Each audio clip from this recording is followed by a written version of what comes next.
Hello friends, welcome back to target TGT home science. मैं विनीता वर्मा हाजिर हूँ आपके सामने आपके लिए एक बहुत ही महत्वपूर्ण क्लास, मतलब बिल्कुल इम्पॉर्टेंट क्वेश्चन होंगे। यहाँ में जो है टेक्सटाइल की मैराथन क्लास करेंगे। जितने भी जो महत्वपूर्ण प्रीवियस ईयर क्वेश्चन के अकॉर्डिंग कि किस तरह से कहाँ से प्रश्न बनते हैं, तो पूरी जो है, क्योंकि हमने पूरा जो है हफ्ते भर टेक्सटाइल पढ़ लिया है प्रैक्टिस की, उसके बाद हम पूरा जो है निचोड़ बढ़िया अच्छे से पढ़ेंगे कि प्रश्न कहाँ से बन सकते हैं। और देखिए, हमने बताया था पहले भी, अभी भी बता रहे हैं कि थोड़ा सा प्रश्नों की लैंग्वेज थोड़ा सा घुमा फिरा के, क्योंकि देखिए आसान प्रश्न गलत नहीं होते, कंपटीशन बहुत ज़्यादा है, थोड़े ही नंबरों का फर्क रहेगा, इसलिए सब तरह से प्रश्नों को यहाँ पर इजी टू मॉडरेट शामिल किया है हमने। और आपके लिए ये जो है क्लास बहुत ज़्यादा इम्पॉर्टेंट है, तो कृपया इसको स्किप मत करिए, ज़रूर ज़रूर देखिए। और जो है आप अपनी तैयारी में थोड़ा सा और भी कह सकते हैं एक तरह से करेंगे कि इसको पढ़ने के बाद आपको थोड़ी सी चीज़ें आसान लगेंगी, ज़्यादा चीज़ें समझ में आएंगी। और एक बात, प्रश्न और आंसर, सॉरी, क्वेश्चन और आंसर के अलावा जो है आप थोड़ा सा जो व्याख्या करेंगे, बीच बीच में समझाते रहेंगे, उसको भी सुनते चलिए। इसके बाद हम स्टार्ट करेंगे न्यूट्रिशन साइंस, ठीक है, पोषण विज्ञान हम स्टार्ट करेंगे। उसमें भी महत्वपूर्ण पहलुओं पर हम बढ़िया अच्छे से चर्चा करेंगे। और आप लोग जो है थोड़ा सा अपनी स्पीड बढ़ा दीजिए, अच्छे से अपनी तैयारी करिए, समय बहुत कम बचा है। और एक बात, हाँ, कि जो देखिए इसमें दिमाग बहुत सारे, जिन लोगों का भाई निकला हुआ है जूनियर टेट, उनके तो बल्ले बल्ले हैं, कोई दिक्कत है, लेकिन जिनका नहीं निकला है वो बेचारे बहुत बुरी स्थिति में फंसे हैं कि अब क्या पढ़ें, टेट पढ़ें कि जो है मतलब वो टीजीटी की तैयारी करें। क्योंकि देखिए आपके विषय होम साइंस में हम ये नहीं कहते भाई सीट तो सबको यही लगेगा, कहने में तो आसान ही है कि एक ही सीट लेनी है, लेकिन वास्तविकता के धरातल पर रहना चाहिए कि सीट बहुत कम है इस बार। तो बच्चे सोचते हैं कि चलो इस बार ना सही अगली बार सही, और तमाम युवा वर्ग है, लेकिन अगर जिनका टेट नहीं निकला हुआ है उनके लिए समस्या है। वैसे एकदम स्पष्ट नहीं किया गया है, एलटी के लिए तो स्पष्ट हो गया, लेकिन इसके लिए नहीं है। लेकिन फिर भी भाई कुछ भी करा सकती है सरकार, है ना, कुछ भी करा सकती है, इनका राज काज है, ईश्वर ही जाने कि क्या ही करा लेंगे, तो कुछ नहीं कह सकते। तो टेट जरूर सब लोग फॉर्म भर दीजिएगा, जूनियर वाला जिनका नहीं निकला हुआ है, और अपनी एक सीट सुनिश्चित कर लीजिएगा, टेट मतलब क्वालिफाई कर लीजिएगा, ताकि आने वाली जो आगामी परीक्षाएं हों उनमें आप फॉर्म भर सके। ये आज की मेन जानकारी थी। और जो है इसमें भी कहीं तमाम प्रकार की चीज़ें, और बच्चों का भी जो मतलब माइंड फ्रस्ट्रेशन पे आ गया, और तुरंत से इतने दिन से नहीं ला पाए थे, अब आनंद फानंद में ये टेट भी आ गया, है ना। अब या तो टीजीटी पीजीटी परीक्षा बहुत बड़ी संख्या में होंगे लोग जिनका जूनियर नहीं निकला होगा, तो अब उनके पास ऐसी ऊहापोह है कि क्या पढ़ें।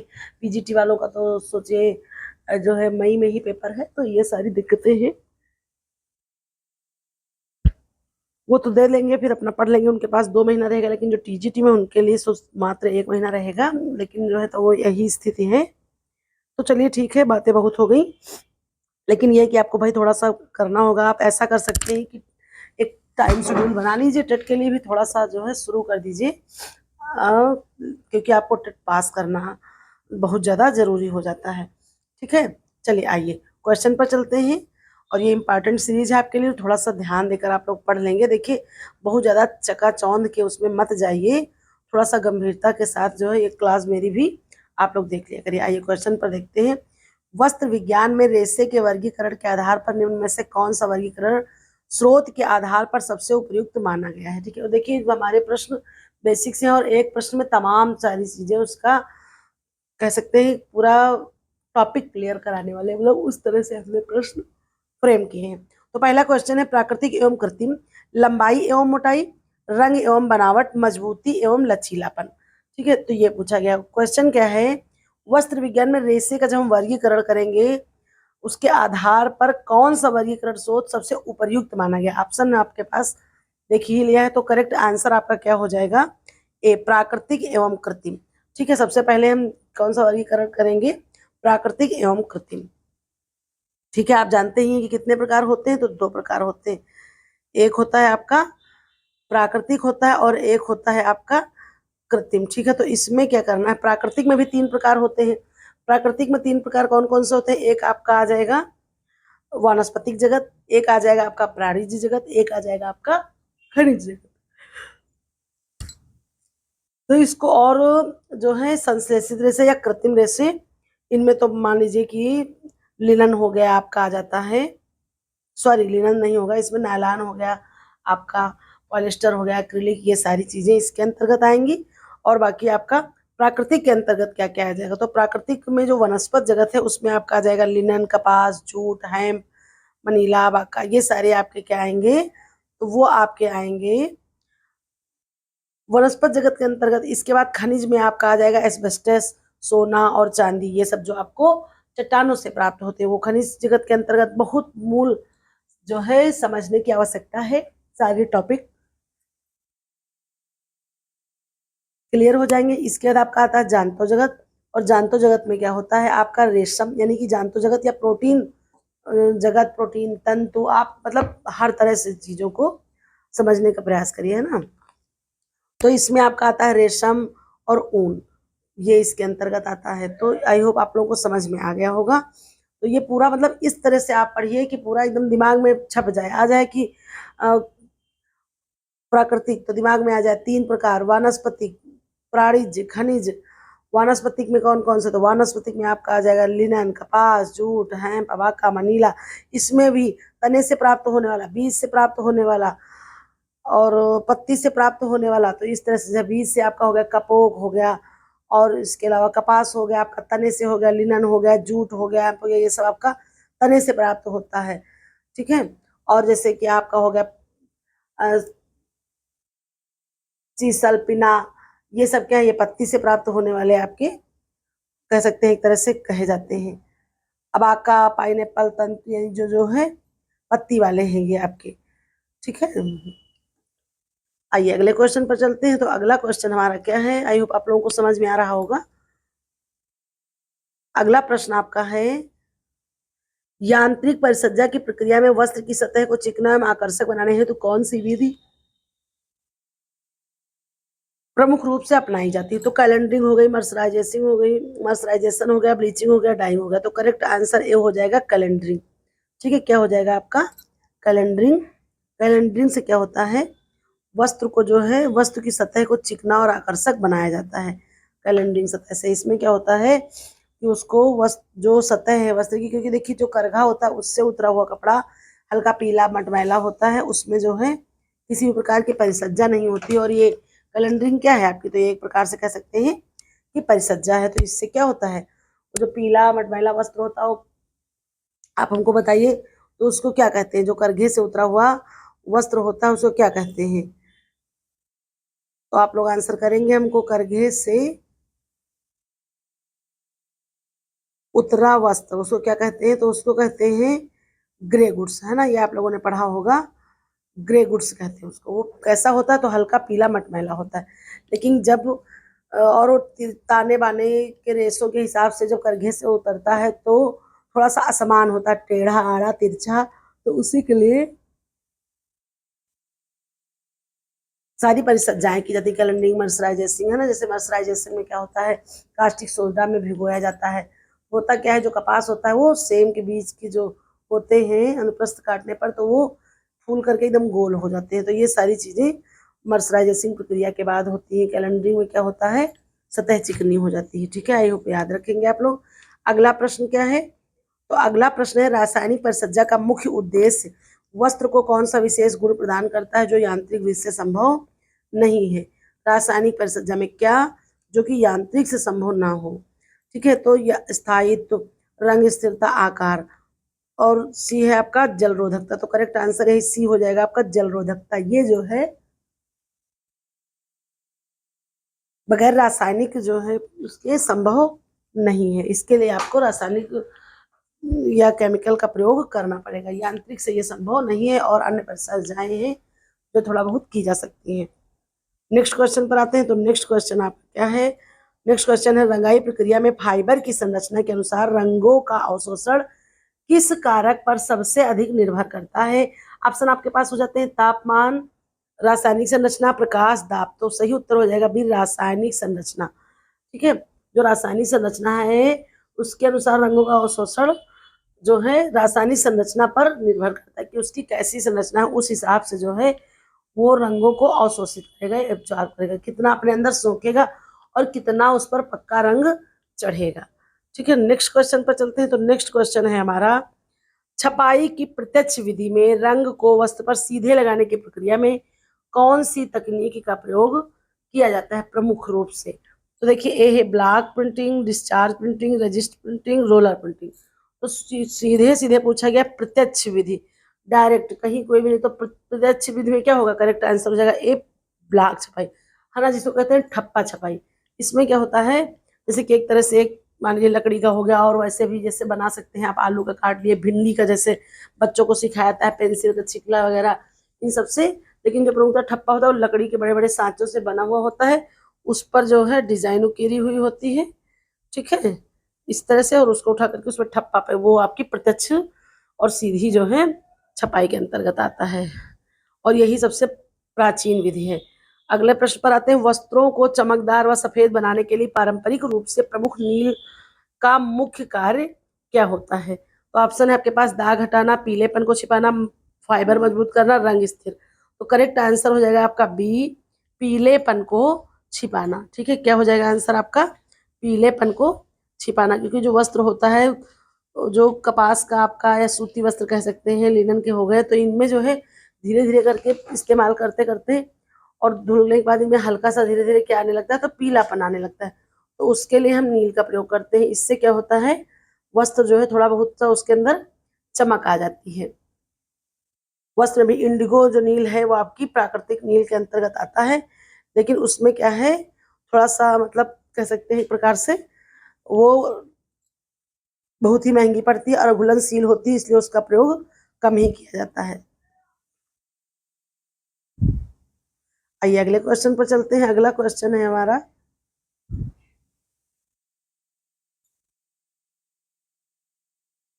कपड़े पर लगे प्रोटीन आधारित दागों को हटाने के लिए कौन सी विधि सबसे प्रभावी मानी जाती है? ये इंपॉर्टेंट क्वेश्चन है, आप लगा लीजिए। मतलब इसका मतलब प्रकृति कैसी भी हो सकती है, सीधे सीधे पूछ ले, खून का धब्बा सीधे सीधे पूछ सकता है, या प्रोटीन जगत का, या फिर आपसे पूछ ले जानतो जगत का, है ना, जानतो में भी जो है कुछ ऐसा। तो लेकिन आपको याद रखना है मेन चीज, उसमें भी प्रोटीन अगर पाई जा रही है, ठीक है, तो कौन से पानी से, तो ठंडे पानी से, गर्म पानी से, या फिर आपके पास है ब्लीचिंग, या फिर ड्राई क्लीनिंग।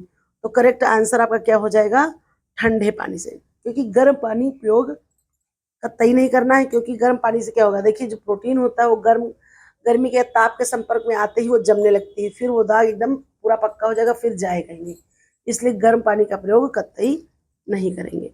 आइए नेक्स्ट क्वेश्चन पर चलते हैं। तो नेक्स्ट क्वेश्चन हमारा क्या कह रहा है, शुष्क धुलाई ड्राई क्लीनिंग में सामान्यतः किस प्रकार के विलायक का उपयोग किया जाता है जो पानी की आवश्यकता समाप्त करता है? कार्बनिक विलायक, अम्लीय विलायक, क्षारीय विलायक, खनिज विलायक। तो सही उत्तर हो जाएगा ए आपका कार्बनिक विलायक। ठीक है, जो शुष्क धुलाई है उसमें कार्बनिक विलायक होते हैं तमाम प्रकार के, उसमें जो है जो दाग होता है उसको घोल दिया जाता है। ठीक है, और इस तरह से इस तकनीक के द्वारा आसानी से उस दाग को इरेज किया जा सकता है।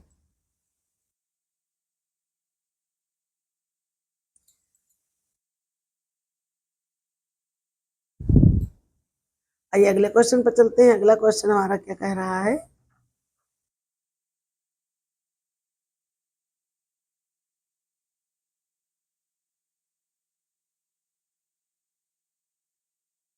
ब्लीचिंग एजेंट के रूप में क्लोरीन आधारित यौगिकों का प्रयोग किन वस्त्रों पर सीमित रूप से किया जाता है?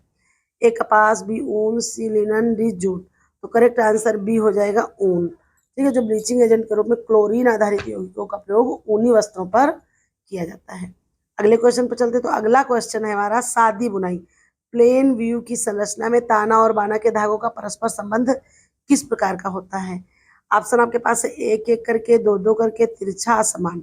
तो देखिए, असमान जो हो तो होगा नहीं, तिरछा आपका हो जाएगा ट्विल बुलाई, ट्विल जो है, और एक एक करके आपका करेक्ट आंसर, दो दो करके भी नहीं होगा, एक एक करके, यानी कि सीधा एक ताना, एक बाना, फिर एक ताना, फिर उसके ऊपर एक बाना, फिर एक ताना, फिर उसके ऊपर एक बाना, फिर एक ताना, फिर उसके ऊपर एक बाना। तो देखिए इल्यूशन तरह अगर आप लगाएंगे तो लगेगा कि मतलब जो है हम उसी तरह से बना रहे हैं। तो एक ताना, उसके नीचे, फिर उसके नीचे, इस तरह से एक एक करके ये आपकी प्लेन व्यू के अंतर्गत आती है। कैलिको हो गया, जॉर्जेट का कपड़ा आपका बुनाई का जो है, मैलिमो कालिको, ये सब जो है आपके सादी बुनाई के अंतर्गत आते हैं।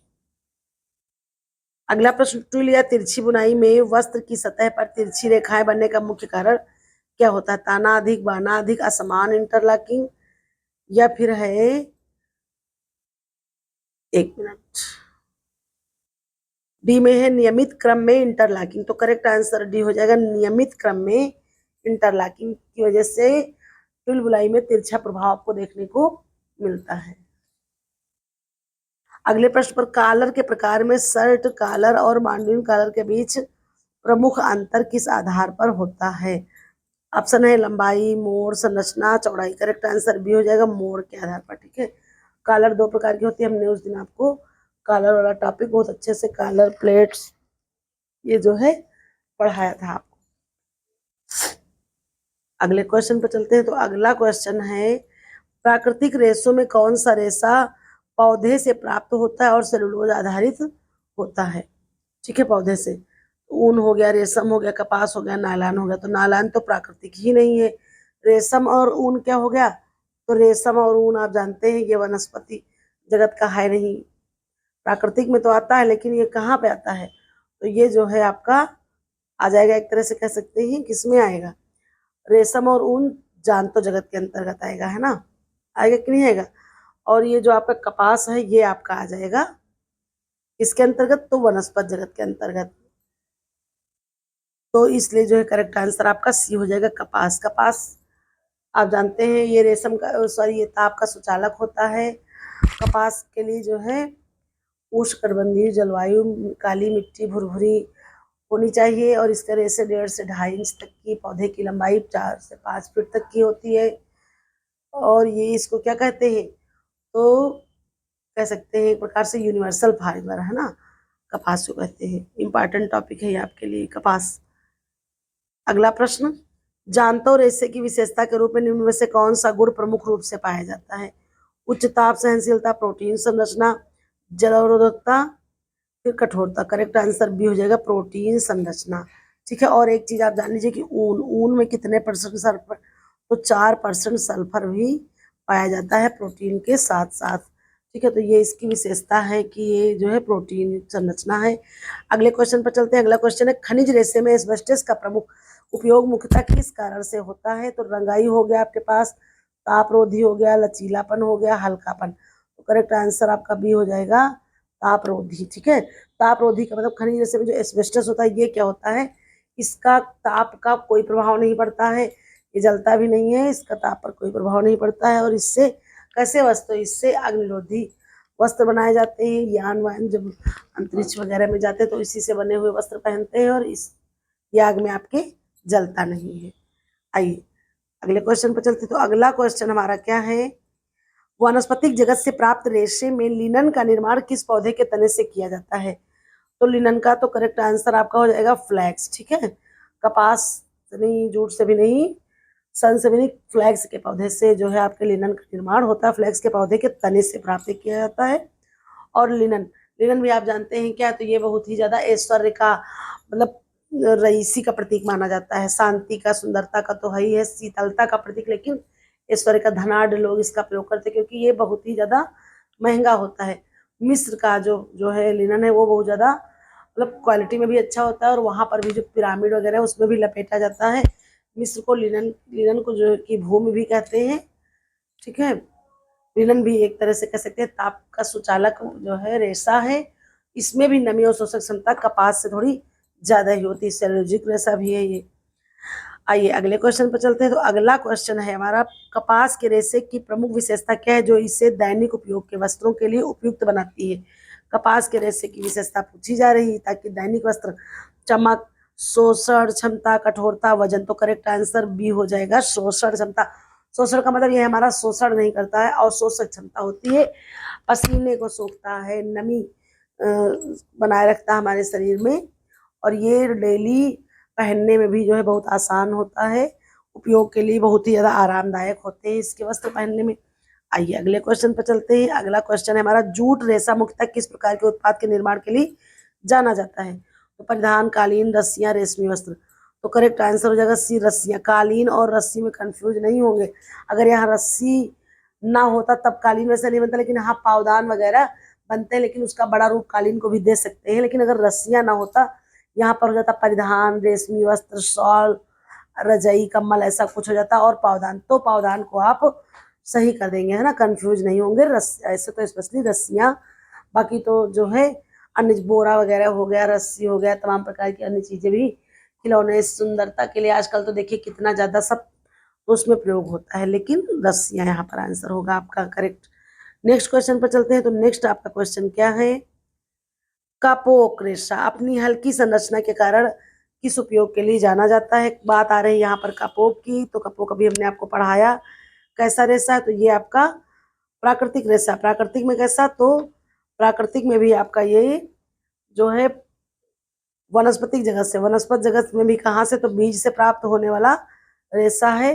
कपास के समान ही होता है, लेकिन इसमें प्राकृतिक ऐठन ना होने की कारण इससे वस्त्र नहीं बनाए जाते। प्राकृतिक ऐठन नहीं होने की वजह से इससे वस्त्र नहीं बनाए जाते। इससे क्या होता है, रजाई, गद्दे वगैरह, है ना, उन सब को बनाने में और जो है तकिया वगैरह के भरने में जो है इसका प्रयोग किया जाता है, लेकिन इसका जो है वस्त्र नहीं बनाया जाता। यही जो है इसका कारण है। और कारण क्या है? प्राकृतिक ऐठन का ना होना। आइए अगले प्रश्न पर चलते हैं। तो अगला प्रश्न हमारा क्या है?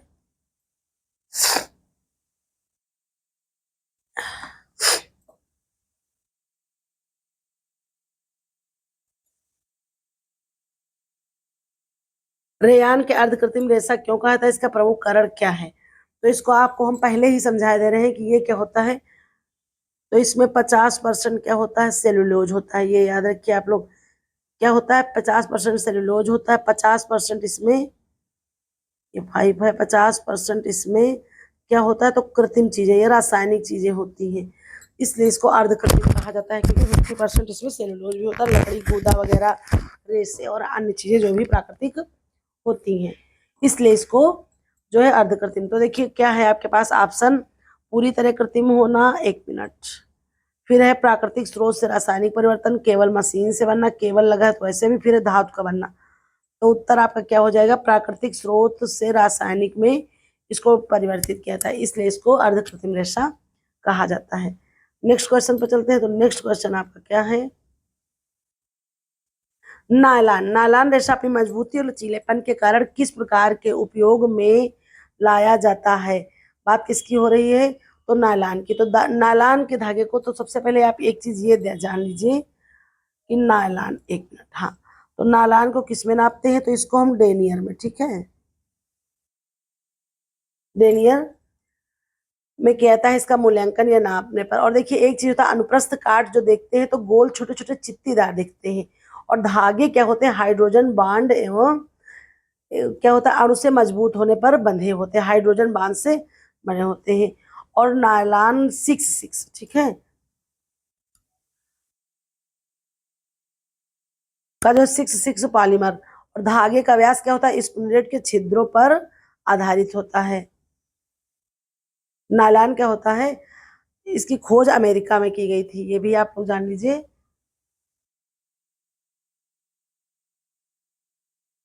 तो इतना जान लिया। अब इसके बाद देखिए नायलॉन के बारे में क्या पूछा गया है। किस कारण उपयोग में आती है? कालीन, रस्सी, परिधान, पर्दे। तो करेक्ट आंसर भी हो जाएगा रस्सी, ठीक है। मजबूती और लचीलेपन के कारण किससे पूछा गया? तो एक चीज तो अधिक उपयोगी होता है, तो नायलॉन। 1 मिनट भाई, कहाँ पहुंच गए हम? Next question. तो नेक्स्ट है आपका, एस्बेस्टस रेशा मानव स्वास्थ्य के लिए हानिकारक क्यों माना जाता है? भारी, विषैले कण, रंगहीन, जलन। तो करेक्ट आंसर भी हो जाएगा विषैले कण, ठीक है, क्योंकि जो एस्बेस्टस होता है इसमें विषैले कण होते हैं, इसलिए हमारी त्वचा के लिए हानिकारक माना जाता है, स्वास्थ्य के लिए भी होता है। ये अगले क्वेश्चन की ओर चलते हैं। तो अगला क्वेश्चन है, भारत में पारंपरिक वस्त्रों में बनारसी साड़ी की विशेषता किस तत्व के कारण होती है? सूती, जरी, ऊनी धागा, सिंथेटिक धागा। तो करेक्ट आंसर हो जाएगा आपका बी, जरी के कार्य, ठीक है। जरी के कार्य के लिए जो है बनारसी साड़ियों की विशेषता है, इसमें सोने और चांदी के तारों से कढ़ाई की जाती है, डिजाइन वगैरह, ब्रोकेड जो है साड़ियाँ इससे बेहतरीन तरीके से बनती हैं। और ये पारंपरिक वस्त्रों में बनारसी साड़ी की यही विशेषता है। और ये बहुत ही भारी होती हैं और महंगी भी होती हैं, मतलब कह सकते हैं कि बहुत ज़्यादा महंगी होती हैं ये साड़ियाँ। आइए अगले क्वेश्चन पर चलते हैं। तो अगला क्वेश्चन है, पारंपरिक कढ़ाई में फुलकारी कला मुख्यतः भारत के किस क्षेत्र से संबंधित रखती? तो गुजरात हो गया, पंजाब हो गया, बंगाल हो गया, तमिलनाडु हो गया। भैया तो आपका पूछा क्या जा रहा, फुलकारी, तो करेक्ट आंसर भी हो जाएगा पंजाब। फुलकारी की पंजाब, जिसमें कौन सी बनती है, तो ज्यामितीय डिजाइन बनती है। आप लोग ये याद रखेंगे, सूती मोटे खद्दर टाइप के कपड़े पर बनती है और रंगीन रेशमी धागों का प्रयोग किया जाता है इस पर, फुलकारी पर। और तमाम प्रकार की फुलकारी इसमें की जाती है। छोप जो है, थिरमा, नीलक, शालू, ये सारे इसके वस्त्र बनाए जाते हैं। बहुत सुंदर सुंदर से वस्त्र बनते हैं, बहुत घनी घनी की जाती है, इसीलिए फुलकारी। इसका एक अन्य नाम गुलकारी भी है। आइए अगले क्वेश्चन पर चलते हैं। तो अगला क्वेश्चन है, भारत की पारंपरिक साड़ियों में कांजीवरम साड़ी किस प्रकार के रेशे से निर्मित होती है? ऑप्शन है कपास, फिर है जूट, फिर है रेशम, फिर है लिनन। तो करेक्ट आंसर सी हो जाएगा, रेशम। कांजीवरम की साड़ियाँ कहाँ की प्रसिद्ध हैं? तो ये आपकी तमिलनाडु, ठीक है, कहाँ की है? तो तमिलनाडु की ये साड़ियाँ प्रसिद्ध है। बहुत ही ज्यादा वैसे कीमती साड़ियाँ होती हैं और कब पहनी जाती हैं? तो ये जो है कोई मतलब कि शादी विवाह शुभ अवसरों पर ये साड़ियाँ पहनी जाती हैं। आइए नेक्स्ट क्वेश्चन पर चलते हैं। तो नेक्स्ट क्वेश्चन है आपका, वस्त्रों की यांत्रिक परिसज्जा में सिंगिंग प्रक्रिया, सिंगिंग का ये सिंजिंग है, इसको सही कर लीजिएगा, सिंजिंग प्रक्रिया, ठीक है, यहाँ हम लिखे दे रहे हैं आपको।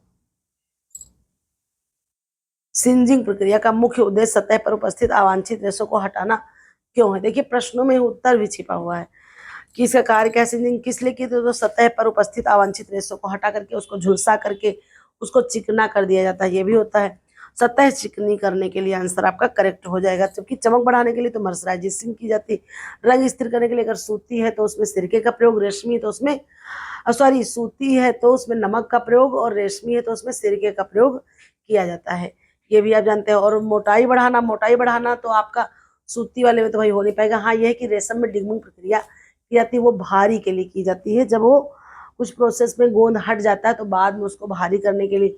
और मोटाई में क्या, जो कृत्रिम रेशे होंगे उनमें जो स्पिनेट के छिद्रों से गुजारने के लिए स्पिनेट के जो छिद्र हैं स्पिनेट के, उनको अपने अकॉर्डिंग हम छोटा बड़ा मोटा कर सकते हैं, तो वो जो है रेशे मोटे बन सकते हैं।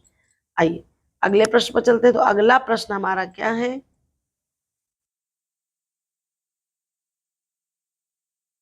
रासायनिक परिचर्या में मर्सराइजेशन प्रक्रिया के दौरान कपास रेशे में कौन सा संरचनात्मक परिवर्तन? तो करेक्ट आंसर हो जाएगा सी, क्रिस्टलीकरण, ठीक है। मर्सराइजेशन के कारण क्रिस्टलीकरण होता है, गोलाकार बनना, गोलाकार भी बन जाता है वैसे, क्योंकि जो है जब भिगोया जाता है तो उसमें क्रिस्टलीकरण बढ़ जाते हैं प्रक्रिया से, तो वो जो ऐसा सेम के आकार का बीज जो होता है वो जो है फूल करके गोला हो जाता है। लेकिन आंसर सटीक हो जाएगा यहाँ पर, क्रिस्टलीकरण बढ़ना, मूल क्रिस्टलीकरण बढ़ने की वजह से ही जो है वो रेशा फूलता है। अगर वो ना होता तो ये आंसर होता। रंगाई के दौरान मॉडरेट का उपयोग किस देश से किया जाता है?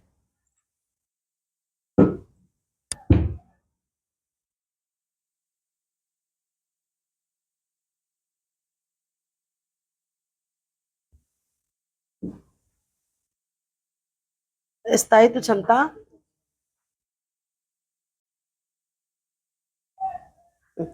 रंग के दौरान मॉडरेट का उपयोग किस उद्देश्य से किया जाता है?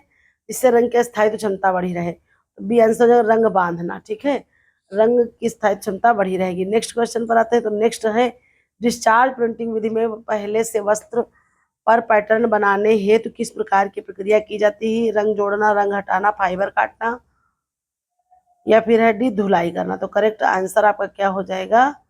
बी, ठीक है, क्या हो जाएगा करेक्ट आंसर? बी, रंग को हटाना, ठीक है। एक जगह से रंग हट करके दूसरी जगह पर लग जाता है, उसे ही डिस्चार्ज प्रिंटिंग विधि में करते हैं।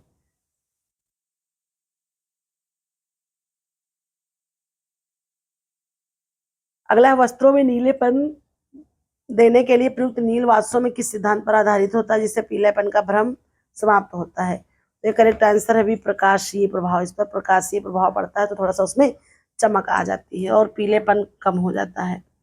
अगला प्रश्न है, तैलीय दागों को हटाने के लिए उपयोग किया जाने वाला सॉल्वेंट का चयन किस आधार पर किया जाता है? तो करेक्ट आंसर हो जाएगा बी, घुलनशीलता। ठीक है, जो आपका दाग लगा है उसको पहचानने के बाद जो है हम उसको घुलनशीलता के आधार पर कि वो कैसे घुल सकता है। ठीक है, तैलीय तो उसको जो है हम घोल लेते हैं, जिसमें भी ईथर में, पेट्रोल में, इस प्रकार की चीजें हम करते हैं।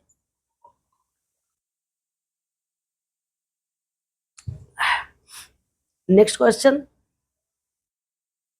नेक्स्ट है, शुष्क धुलाई में प्रयुक्त पॉलीयुरेथीन का मुख्य लाभ क्या है जिससे यह जल धुलाई से अधिक प्रभावी होता है?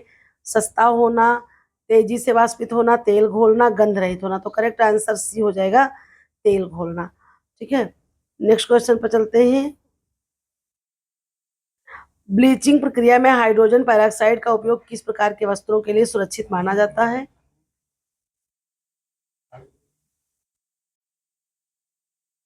नेक्स्ट क्वेश्चन आपका है, सादी बुनाई में अधिकतम मजबूती का कारण क्या होता है जो सबसे सरल एवं टिकाऊ बनाता है? तो करेक्ट आंसर भी हो जाएगा घना इंटरलॉक। नेक्स्ट क्वेश्चन पर चलते हैं। तो नेक्स्ट क्वेश्चन है, ट्विल बुनाई में बने कपड़े में झुर्रियां का कम बनना किस संरचनात्मक विशेषता के कारण संभव होता है? करेक्ट आंसर हो जाएगा तिरछा पैटर्न। तिरछा पैटर्न होने की वजह से इसमें झुर्रियां थोड़ा सा कम पड़ती है। इसकी यही विशेषता है कि इसकी संरचना तिरछी प्रभाव लिए होती है, इसलिए इसमें सिकुड़न कम होती है। नेक्स्ट क्वेश्चन है हमारा, कलर के वर्गीकरण में फ्लैट कलर और स्टैंड कलर के बीच मुख्य अंतर क्या है? किस प्रकार की संरचना स्थिति पर आधारित होती है? ऊंचाई, गर्दन से लगाओ, चौड़ाई, लंबाई। तो करेक्ट आंसर हो जाएगा गर्दन से लगाओ। फिर प्राकृतिक रेशों में ऊन की उष्मा संरक्षण क्षमता का मुख्य कारण उसकी किस विशेष संरचना से संबंधित है? चिकनापन, क्रेम्प, लंबाई, मोटाई। तो करेक्ट आंसर भी हो जाएगा क्रेम्प। ठीक है, नेक्स्ट क्वेश्चन, रेशा अपनी चमक के लिए प्रसिद्ध है, इसके मुख्य कारण उसकी सतह को किस संरचना में निहित होता है? तो देखिए, खुरदरापन, त्रिकोणीय संरचना, मोटाई, कठोरता। तो करेक्ट आंसर भी हो जाएगा त्रिकोणीय संरचना। इसमें जो है सूक्ष्मदर्शी के द्वारा देखने पर त्रिकोणीय संरचना जैसा उसमें दिखता है, ये इसकी विशेषता है और ये इंपॉर्टेंट है। जैसे कि सेम के बीज के आकार का आपको दिखता है ना कपास, उसी तरह से इसमें जो है क्या होता है, जैसे नालान चित्तीदार दिखता है तो ये त्रिकोणीय संरचना लिए हुए होता है।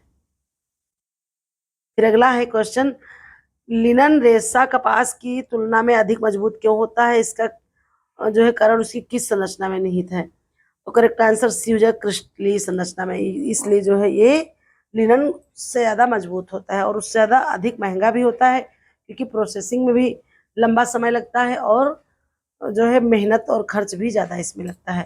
फिर नेक्स्ट क्वेश्चन आपका क्या कहलाता है, जूट, एक मिनट, हम्म हम्म जूट रेशे की खुरदरी बनावट का मुख्य कारण उसमें उपस्थित किस तत्व की अधिक मात्रा से संबंधित होता है? सेलुलोज, लिग्निन, प्रोटीन, वसा। तो करेक्ट आंसर बी हो जाएगा लिग्निन। अगले प्रश्न पर चलते हैं। तो अगला प्रश्न है, कपोक रेशा जल में न डूबने की क्षमता किस विशेषता के कारण प्रदर्शित करता है? भारीपन, वायु भरी संरचना, मोटाई, कठोरता। तो करेक्ट आंसर बी हो जाएगा इसका वायु भरी संरचना। ठीक है, कपोक रेशा जल में न डूबता क्योंकि ये इसमें वायु, या कह सकते हैं कि वायु भरी संरचना होती है और ये हल्का होता है, इसलिए जल में नहीं डूबता है। नेक्स्ट क्वेश्चन है, रेयान रेशा प्राकृतिक रेशों की तुलना में अधिक चमकदार क्यों दिखता है? रासायनिक संरचना, सतह की चिकनाई, फिर है मोटाई, फिर है रंगाई। तो करेक्ट आंसर क्या हो जाएगा, बी हो जाएगा सतह की चिकनाई के कारण ये बहुत ज्यादा कह सकते हैं कि चमक वाला होता है। इसको जादुई रेशा भी कहते हैं और आर्टिफिशियल रेशा भी कहते हैं, और इसमें बहुत चमक होती है। इसको कम करने के लिए टिटेनियम डाइऑक्साइड का प्रयोग किया जाता है, जो चमक होती है इसको कम करने के लिए।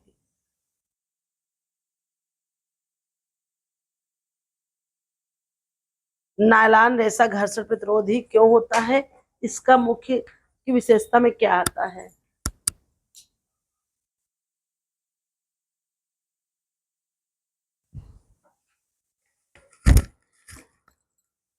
तो आंसर करेक्ट हो जाएगा बी आपका, उच्च पॉलीमर संरचना। ठीक है, उच्च पॉलीमर, जितनी ही पॉलीमर संख्या होती है उसके कारण जो है ये घर्षण प्रतिरोध होता है।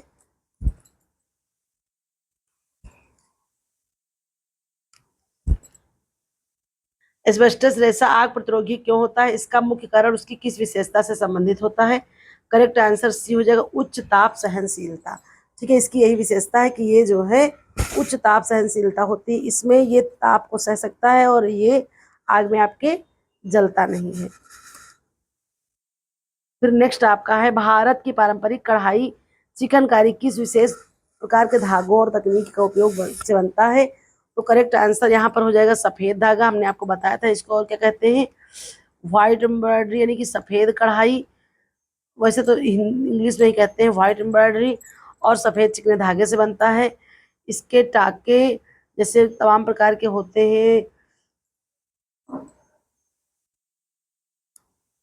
मुर्री, फंदा, टेपची, खटाऊ, ये तमाम प्रकार के, अनेक प्रकार के, और ये उत्तर प्रदेश के लखनऊ शहर में बहुत ज़्यादा प्रचलित है। फैयाज खान इसको शुरुआत करने वाले थे। बहुत ही ज़्यादा ये सुंदर कढ़ाई होती है, तमाम प्रकार के रेशो टाकों का प्रयोग इसमें किया जाता है। फिर फुलकारी कढ़ाई में पैटर्न बनाने के लिए मुख्यतः किस प्रकार की सिलाई तकनीक की जाती है? तो करेक्ट आंसर भी हो जाएगा डर्निंग स्टिच। डर्निंग स्टिच का प्रयोग अधिकतर फुलकारी में किया जाता है। नेक्स्ट है, एक मिनट, कांजीवरम की साड़ी की विशेषता भारीपन मजबूती के कारण जुड़ी हुई होती है। तो करेक्ट आंसर सी हो जाएगा रेशमी। ठीक है, विशेषता उसके भारीपन और मजबूत में किस प्रकार के धागे, उसमें धागे होते हैं रेशम के।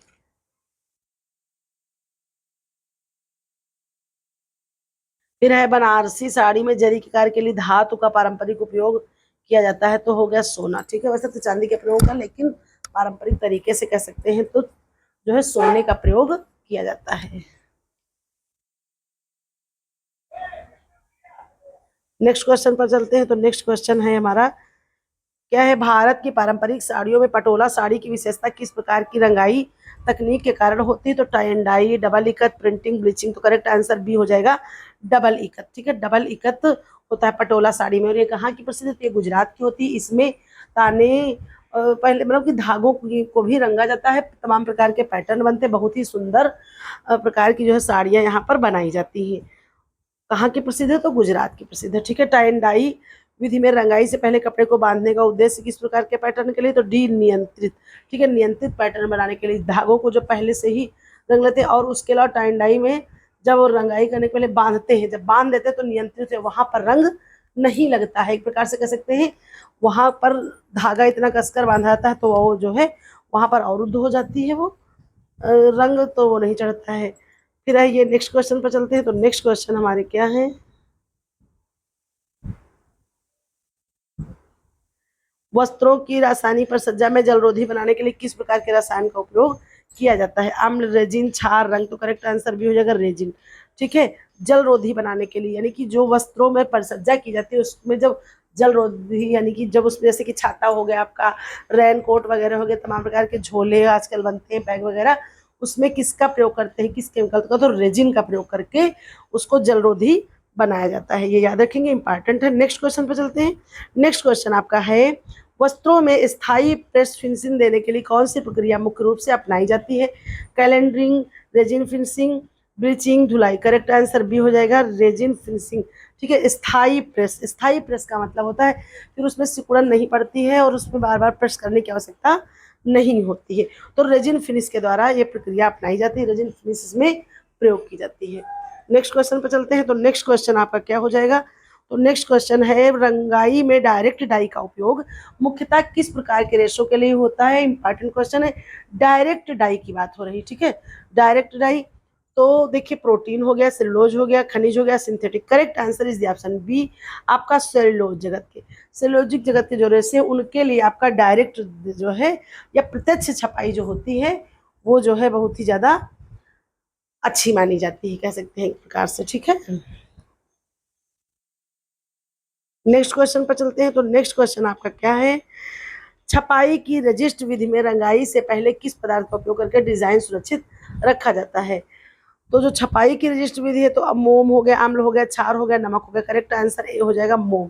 ठीक है, रजिस्ट विधि में क्या होता है, मोम का प्रयोग करके वहां पर रंग को नहीं लगाया था, वहां पर रंग लगा दिया, मोम लगा करके फिर बाद में रंगा जाता है, इसके बाद मोम को हटा दिया जाता है, तो वहां पर कलर नहीं चढ़ता है।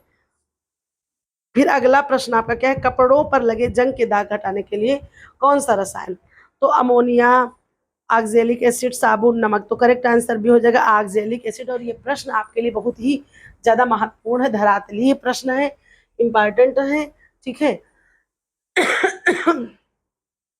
तो करेक्ट आंसर आपका हो जाएगा ऑक्जेलिक एसिड। कपड़ों पर लगे जो जंग का मतलब आप सोचेंगे जंग से कैसे, जैसे मान लीजिए आपने रेलिंग पे फैलाया, लोहे की है ना, या कभी कभी हैंगर वगैरह होते हैं लोहे के, या कभी कभी अलमारी में टच रहते हैं, कहीं पर जंग लगी हुई है ना, इस तरीके से कुर्सी मेज पर कभी मान लीजिए वैसी है, ऑफिशियल वर्क में उस तरह से, तो जंग इस प्रकार से वस्त्रों पर लग जाती है। ठीक है, तो ऑक्जेलिक एसिड का प्रयोग हम करते हैं। नेक्स्ट क्वेश्चन पर चलते हैं। तो नेक्स्ट क्वेश्चन है, शुष्क धुलाई में जो कपड़ों को नुकसान से बचाने के लिए तापमान नियंत्रण क्यों आवश्यक होता है, तो इसके लिए रंग बदलता है, फाइबर कमजोर, दाग बढ़ाता, वजन बढ़ाता। करेक्ट आंसर भी हो जाएगा फाइबर कमजोर होता है। शुष्क धुलाई में कपड़ों को नुकसान से बचाने के लिए तापमान नियंत्रण क्यों आवश्यक, तो फाइबर कमजोर हो, अगर इसको नहीं करेंगे तापमान नियंत्रण, तो फिर वो आपका जो रेशा होगा वो क्या करेगा, वो कमजोर कर देगा उसको, इसलिए हमें ये करनी पड़ती है। नेक्स्ट है, ब्लीचिंग के दौरान कपड़े को अधिक समय तक रसायन में रखने से कौन सी समस्या उत्पन्न हो सकती है, रंग बढ़ना, फाइबर क्षति, चमक बढ़ना, मोटाई बढ़ना। करेक्ट आंसर बी हो जाएगा फाइबर क्षति। ठीक है, फाइबर क्षति जब होगी ब्लीचिंग के दौरान जो है रसायन में, ये समस्या हो जाती है, कभी कभी जो है ज़्यादा देखने को मिलती है। फिर नेक्स्ट क्वेश्चन आपका क्या है, सादी बुनाई। ठीक है, सादी बुनाई वाले कपड़ों में वायु पारंगतता अधिक होने का मुख्य कारण क्या होता है, तो देखिए सरल संरचना। ठीक है, ढीलापन, मोटाई, रंग नहीं होगा, सरल संरचना इसका आंसर हो जाएगा करेक्ट। ठीक है,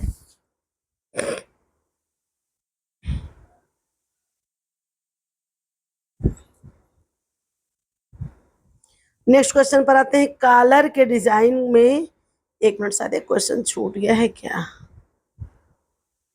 हाँ, ट्विल कपड़ों में डेनिम की मजबूती का क्या कारण होता है, तो इसका आंसर हो जाएगा तिरछा पैटर्न। फिर देखिए नेक्स्ट क्वेश्चन आपका क्या आता है। नेक्स्ट क्वेश्चन है,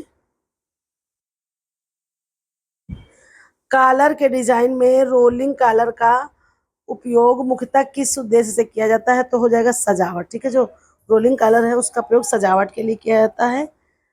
अगला आइए नेक्स्ट क्वेश्चन, वस्त्रों में एंट्री क्रीज फिनिश देने के लिए किस प्रकार के रसायन का उपयोग किया जाता है, तो आपके पास ऑप्शन है अम्ल, रेजिन, क्षार, डाई। करेक्ट आंसर बी हो जाएगा रेजिन। ठीक है, एंटी क्रीज फिनिश देने के लिए। अभी देखिए, अब यही है जो है आपको थोड़ा सा समझने का है कि जल अवरोधकता या फिर परमानेंट प्रेस, स्थायी सज्जा, इन सब के लिए किसका प्रयोग करते हैं, तो रेजिन का प्रयोग किया जाता है। नेक्स्ट क्वेश्चन पर आते हैं। तो नेक्स्ट क्वेश्चन है, रंगाई प्रक्रिया में एसिड डाई का उपयोग मुख्यतः किन रेशों के लिए, देखिए सेलुलोजिक के लिए भी आपने पढ़ा था क्या, तो डायरेक्ट डाई, याद रखेंगे इस चीज को, डायरेक्ट डाई सेलुलोजिक रेशे के लिए होती है। फिर रंगाई प्रक्रिया में एसिड डाई का मुख्यतः किन देशों के लिए माना जाता है, जिनकी संरचना प्रोटीन आधारित हो, तो प्रोटीन, देखिए आंसर भी इसी में आ गया, तो करेक्ट आंसर से हो जाएगा ऊन। ऊन और रेशम दोनों के लिए जो है एसिड डाई का प्रयोग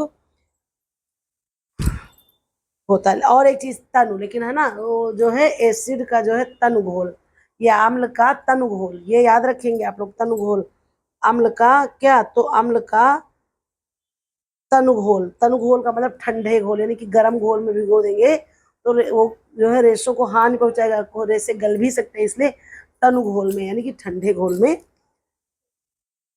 भिगोना चाहिए। फिर अगला है, छपाई की रोलर प्रिंटिंग विधि बड़े पैमाने पर क्यों उपयुक्त मानी जाती है, सस्ती, तेज गति, आसान।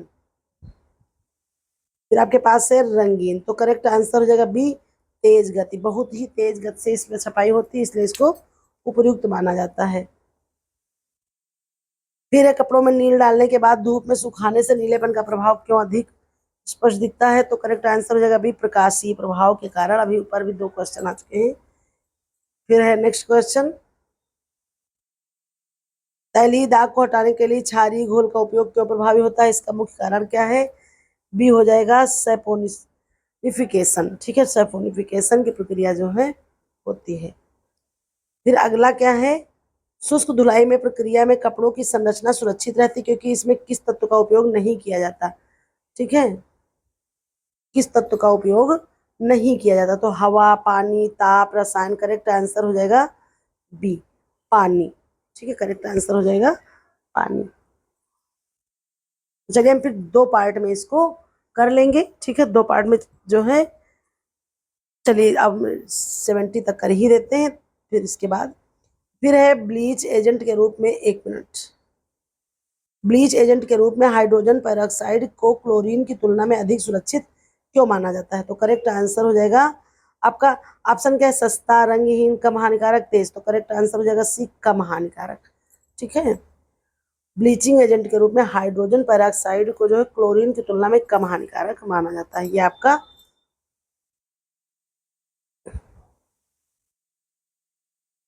फिर नेक्स्ट, शादी बुनाई वाले वस्त्रों में धागों का अधिक इंटरलॉकिंग किस गुण से बढ़ती है जिससे वस्त्र अधिक टिकाऊ होते हैं, तो बी है मजबूती। फिर है ट्विल में बने कपड़े तिरछी धारियां बनने के कारण किस विशेष क्रम से संबंधित होते हैं, नियमित क्रम से। ये आपका करेक्ट आंसर हो जाएगा। फिर है काला डिजाइन में शर्ट कलर का उपयोग औपचारिक परिधान में अधिक क्यों किया जाता है, इसका मुख्य कारण भी हो जाएगा संरचना। तो चलिए इस तरह से जो है हमारे 70 क्वेश्चन कंप्लीट हो गए हैं। इसके बाद 30 इधर आपके हो गए, 25 उधर, तो यानी कि कितने हो गए, 55 क्वेश्चन। 55 क्वेश्चन बचे हैं आपके, तो इनका डिस्कशन हम नेक्स्ट वीडियो में करेंगे। ठीक है, क्योंकि बहुत ज़्यादा लंबी, मुझे करने में कोई दिक्कत नहीं थी, लेकिन मुझे लगता है बहुत ज़्यादा बड़ी क्लास देखने में बच्चों को ऊब लगता है। छोटे छोटे जो है क्लासरूम ज़्यादा सही रहता है। तो इस तरह से हम इसको दो पार्ट में कर लेंगे। और ये प्रश्न बहुत ही ज़्यादा आपके लिए इम्पॉर्टेंट है, इनको देखना ना, स्किप ना करिएगा। चाहे तो आप नहीं नोट कर रहे हैं तो एक बार सुन जरूर लीजिएगा, तो तमाम प्रकार की चीज़ें आपकी क्लियर हो जाएंगी। चलिए फिर मिलते हैं नेक्स्ट वीडियो में।